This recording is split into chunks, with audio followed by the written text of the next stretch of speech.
Hey everyone, how are you? It's Makeda Valletta, also known as the Body Scientist. I am recording this video on the beach in Chicago, so there may be people walking by. I'm recording this on two cameras because I would like to post this to my YouTube page when I'm done. So if I'm looking in two different places, that's why. So welcome. A lot of you know that I'm known as the body scientist, so I'm very much into all the sciences that have to do with the body and our body performing at its highest level and being as healthy as possible. This is something that I've dedicated my life to, and I have been studying since the 90s. And so my academic background is in the biological sciences, exercise and sports science, nutritional chemistry. And before I got into exercise and sports science, I wanted to be a biotechnologist. So I wanted to research cures for genetic diseases, specifically cancer, but I was very much into infectious disease as well, a microbiology nerd. And I always asked questions, right? I always asked why, like why is something an epidemic, or certain disorders in the body, why, like where does it come from? And so today I'm going to talk about how to prevent STDs and vaginal health.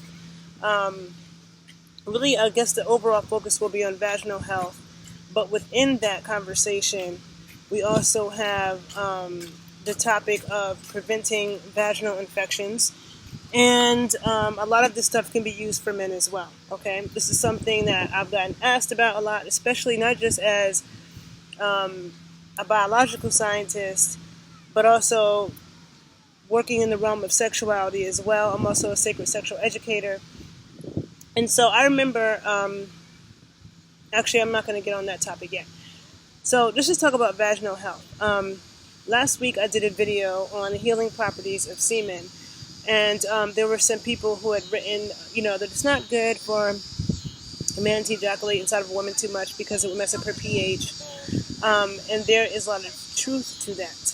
A woman's vaginal canal is supposed to be acidic, extremely acidic, okay? So you have a lot of people in like the whole health realm that will say that everything needs to be alkaline. Everything needs to be alkaline. Everything does not need to be alkaline. Our digestive system and our vaginal canal needs to be acidic. Semen is alkaline, okay? And so that's why the vagina is a very rough place for semen, because it's so alkaline. So you have that issue. And so now, if a man is ejaculating inside of a woman a lot, then yes, it can cause her vaginal canal to become more alkaline. And the way to circumvent that is by the woman can use apple cider vinegar.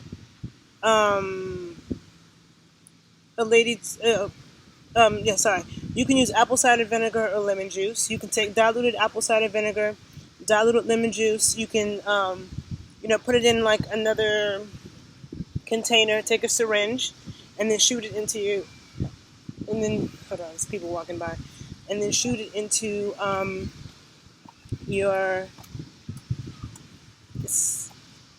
people are so nosy. Let me just give a side thing. I'm from New York, right? And as much as people could say New Yorkers are rude, and there's 8.5 million people in New York mind their business, number one. And number two, in New York, I can find a nice park or something to sit in where I'm removed from everybody. In New York, our parks, we have places where we could be in the cut. I could go sit up on a rock. I could go sit behind a bush.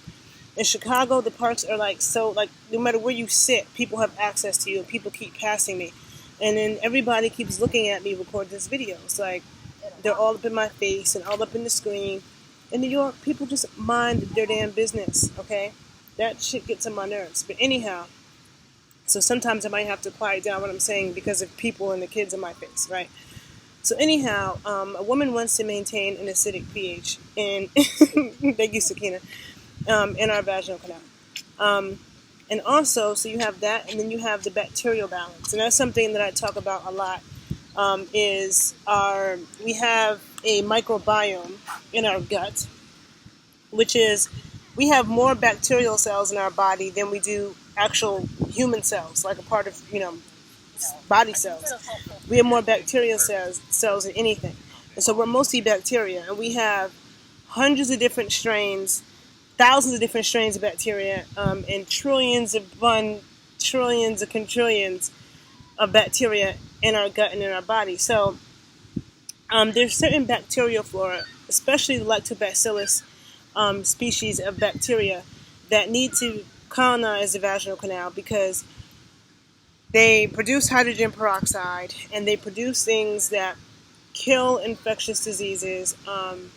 And so when it comes to infectious disease anywhere in our body, our bacterial balance is our primary defense against that. So I have a video on my YouTube page, The Body Scientist 81, where I talk about probiotics and intestinal dysbiosis. Intestinal dysbiosis is something that almost, unless you're like really conscious of not having intestinal dysbiosis, you probably have it. Because basically what it is an imbalance of bacteria. An imbalance of bacteria in your gut. So if you've taken antibiotics at any point in your life, it destroys your bacterial flora. And every single time you take antibiotics, it destroys it worse and worse and worse, and it's harder to come back from. We have good and bad bacteria. The good and bad bacteria cannot survive in the same environment. So if somebody coughs in your face, like we can always be exposed to infectious disease from the food we eat, the water we drink. Somebody coughed in your face, and so the way that we practice prevention truly is to make sure that we have a strong microbiome and we have a lot of good bacteria, way more good bacteria than bad. Because the good and bacteria have different requirements for life. The same way I can't jump in the ocean and say I'm going to go live in the water because I would suffocate, even though there is oxygen in the water, it's H2O. It's not the right percentage that I need, and I would suffocate. Now, if the stuff in the water tried to come live in my house, it would suffocate, right? Just like the plants in the desert, you put them in the rainforest, all that rain will kill it. And you take rainforest plants and put it in the desert, and the lack of water will kill it. So all living organisms have requirements for life. When it comes to bacteria, you have like the good bacteria that thrive in oxygen, they love oxygen, and then you have the bad bacteria that cannot survive in the presence of oxygen. As soon as they're exposed to oxygen, they die. So you have hydrogen peroxide producing bacteria. Hydrogen peroxide is H2O2, one more oxygen than water. Water is H2O, hydrogen peroxide is H2O2. Very high in oxygen. And so when you have hydrogen peroxide producing bacteria in your gut and in your vaginal canal, then if you are exposed to infectious disease, whether it be a cold, a flu, anything, viruses and bacteria are viruses and bacteria, whether it's affecting your nose, your lungs, your toe, or your vagina. And so you need to have that right balance of bacteria. And you need to have the right pH. And so this is where, so then you have also natural things. So I really believe in vaginal steams. Vaginal steams can be done periodically by women just for general health and maintenance. And it also can be done if a woman is fighting something. So if a woman is, fighting different types of infections, okay? Or she might have fibroids or cysts or pelvic inflammatory disease. Any of those issues, vaginal steams can be used. And I also have a video on that. On bajos is what they're called in Mexico. And I learned about them through Pankazani, who's also known as Indigimama. Is how I was taught about steaming, vaginal steaming, which is an ancient practice of women taking steam and herbs and squatting over the pot and letting that herbal steam go into the vagina, because all of our skin is permeable. Anything that we put on our skin can get into our blood easier than if we ingest it. So the skin in the vaginal walls are even more absorbent. And so, not a douche. It's not a douche. It's steam. It's herbal steam that's going up into our vaginal canal. And it's a very potent way to get medicine into our body, but into our womb space, into our womb and vaginal canal, right? And so if a woman is fighting infections or wants to prevent that, garlic is really good to use in the steam. Oregano for sure. Oregano and garlic have both, funny because you can cook with them both, right? They have both been documented to kill infectious diseases, viruses, bacteria, especially bacterial strains. So we all know about garlic. We have garlic, oregano, sage and basil can be used. So those are really, really good. Also, rose petals, lavender, calendula. But the really potent antibacterial would be, and also using like eucalyptus to pull, eucalyptus pull stuff out. But oregano for sure, garlic for sure. Ginger is also good to use in a steam, and ginger is also good, ginger tea, because ginger helps to increase the circulation of blood to our genitals. Sorry, there's so many bees around here. Chicago has a lot of bees and butterflies. People don't talk about that, but I see more bees and butterflies in my neighborhood in Chicago than I see anywhere. Okay, so so we talked about that. Now also coconut oil. Coconut oil is super antiviral, antimicrobial. So even like before sex, a woman can, if a woman is having sex with her partner, and I said that, and that man turned around dead in my face. Jesus, people don't know how to mind their business. So if a woman's having sex with her partner, and she's not using a condom, so somebody that she's with, putting coconut oil on his phallus is really good. Or even internally inside of her, like if she works with yoni eggs, she can put them on the eggs. Cucumbers is also good to clean out the vaginal canal, so she can cover the cucumber, the shredded cucumber in olive oil to get the olive oil inside of her, because olive oil is a very potent anti-inflammatory, antimicrobial. So is lemon juice. Lemon juice and apple cider vinegar is also good spermicide.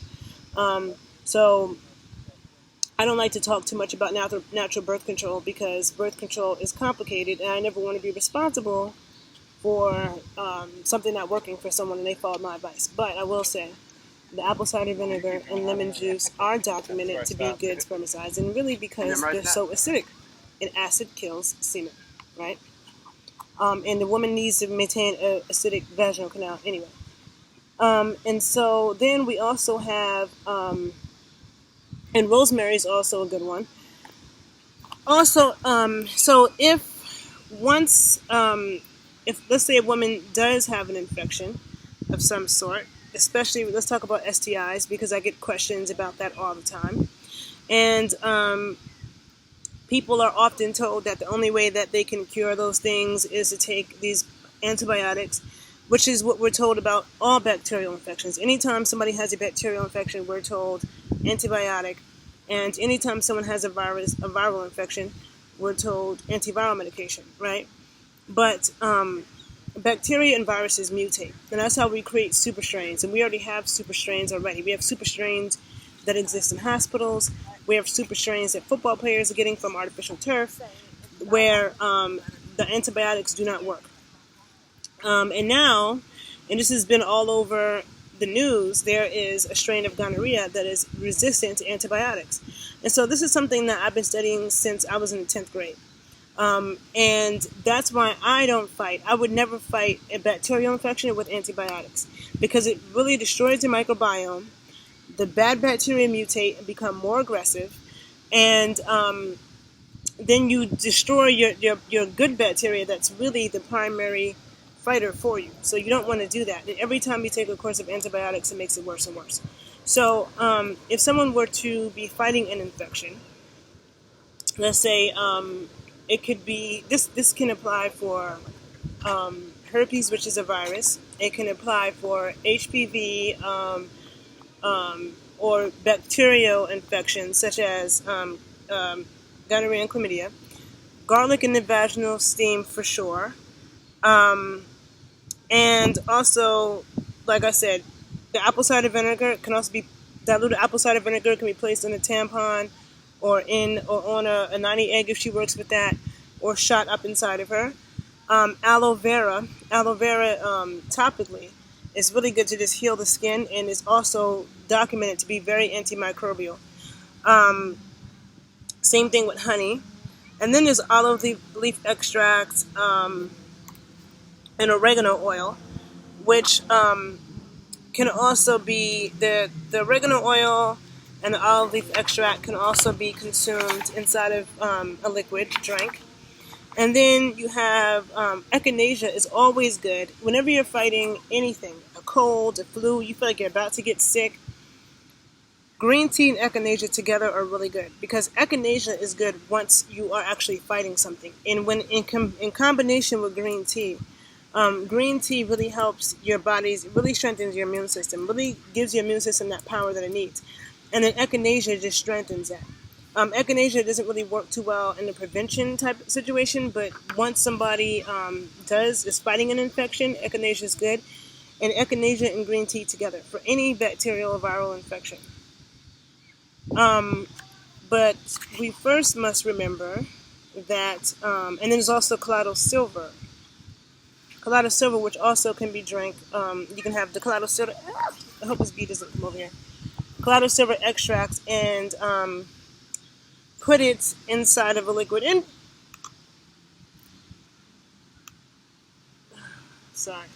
drink it. But when it comes to preventing infectious disease, whether it's food poisoning, athlete's foot, the common cold, we play a role by maintaining our microbiome. And the microbiome of the gut is something that I've been studying for years and years and years. Also taking probiotics. I didn't say that, but I talk about that. You must eat fermented foods and take probiotics. That's the number one prevention against all infectious diseases, is taking a good quality probiotic. Preferably one with a homeostatic soil organism in it. And the brand that I prefer is by Garden of Life.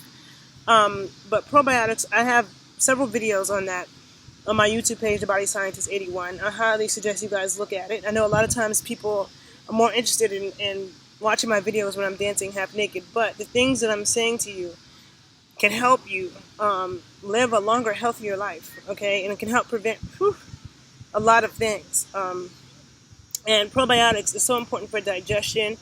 People that have allergies, if you have skin problems, if you have eczema, you have acne issues, anything weird going on with your skin is a reflection of an imbalance of bacteria in your gut. If you have food allergies, they can be cured by fixing that imbalance of bacteria in your gut. And if you get sick, like people say, oh, so-and-so made me sick, so-and-so gave me a cold, so-and-so gave me this, like, nobody makes you sick. We can always be exposed to infectious disease. If you get sick, if you get an infection, that is because your body is already off balance. And your body was already welcoming to that, so that when you got exposed to that, that virus or bacteria thrived in your system because your system was already off balance. You had the environment that it needed. Like I said, I can't go jump in the ocean, or the lake in this case, and say I'm going to live, I would suffocate. And whatever is living in the lake or the ocean couldn't come live in my house because it would suffocate. We have totally different requirements for life. And that's true of all organisms. So it is really important to understand the importance of your microbiome. And vaginal microbiomes are something that is beginning to be studied a lot. And it's something that's really important because when we start having sex with people, we start to take on their microbiomes as well. But not just that, even when you touch somebody, you shake their hand, you hug them, your pets. A lot of people who have pets also share some of the microbiome with their pets.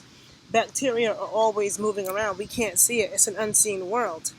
So what you want to do to prevent infectious disease of all sorts, even when I went to Haiti in 2010, I know a lot of people that went there and got sick. I OD'd on probiotics before I went. And when I went, I got a little sick, but I wasn't as sick as everybody else. And sometimes it's also because the bacterial strains in that country are so foreign to our system. So like in some place like Mexico or Haiti, where people who are living there are fine, but you're not from there, you come and drink the water, now you get sick because it's all about the bacteria and the microbiome. And so, for women with your vaginal health, just remember you want to maintain your pH. You want to be very conscious of that. And you want to maintain your bacterial flora, and they are linked. because the bacteria that you need in your vagina to keep your vagina healthy and free of yeast infections and UTIs and all these other things, you have to have the right bacterial balance, but then also the right pH, because they survive in an acidic environment. So if it becomes too alkaline, then it can also mess that up. So another thing I keep thinking is that a woman can take, definitely consuming fermented foods, consuming like raw kefir, like raw goat's milk kefir, consuming that, but also putting it in her vaginally. She can take just, no flavor, no sugar, just a raw, plain goat's milk kefir or yogurt, but kefir has more bacteria than yogurt, so it's even more potent. And she can put that inside of her. And she can, there's different ways that she can cover it. She can dip it in the cucumber, and while she puts the cucumber inside of her, and the cucumber is very cooling and also cleansing. She can cover it over her nanny egg. She can squirt it up there. There's different things, but that also, because introducing good bacteria to our vaginal canal. And so, as women, that's something that we want to be conscious of. And douching is not good, but steaming is good. I wholly believe in vaginal steams, or they're also known as bajos. So I think that I said everything I needed to say in this video. I'm trying to think. And all these things I say for women pertain to men, in the sense that, no, a man doesn't need an acidic penis, because that's not that. So you're not thinking about that. But when it comes to the bacterial balance, super important. You guys also want to maintain that. Same thing applies. And also, what's the other thing? The steams that women do, men don't have steams, but you guys can do sitz baths, where you take those same herbs and you have it in a warm water, and you're soaking your phallus, not your balls, because you need to keep them cool. But in warm water where it's warm enough that you can feel it, but it's not burning you. So somebody asked me, does steaming help with poor vaginal scent? If a woman has a poor vaginal scent because she's unhealthy, then yeah, because it can help her get closer to being healthy. It depends on what she has a vaginal scent for, like why she has a poor vaginal scent. And it probably has to do with the imbalance of bacteria. So therefore, the steaming and the probiotics will help. You can't have one without the other. I mean, if you don't do the steaming, and you don't deal with the herbs, right, that can definitely help. But let's say you don't deal with that. At the very least, and at the foundation, you need to have the proper vaginal microbiome. Because if you have a bunch of bad bacteria in your gut and in your vaginal canal, and you consume all these herbs, it might kill a lot of the bad bacteria, but it's still not reintroducing the good bacteria. And you need to be conscious of that. I mean, in your body, period, but your gut, your gut and your vaginal canal, because they actually affect each other. The health of our digestive system and the health of our reproductive system is interlinked. And the herbs that work on our reproductive system also work on our digestive system. And when things in our digestive system are out of place, it can throw our reproductive system out of place. I talk about this in my videos about uterus placement and womb massage, the importance of our uterus being centered and womb massage. So I have videos on all of this, on probiotics, on vaginal steams. You can find them on my YouTube page, The Body Scientist 81. And there may be a couple of my other YouTube page, The Renaissance Amazon. But definitely follow me at The Body Scientist 81. Hopefully I've answered all your questions. And if I think of anything I didn't say, I'll make a second video. So thank you for listening. And have a good day. Bye, people.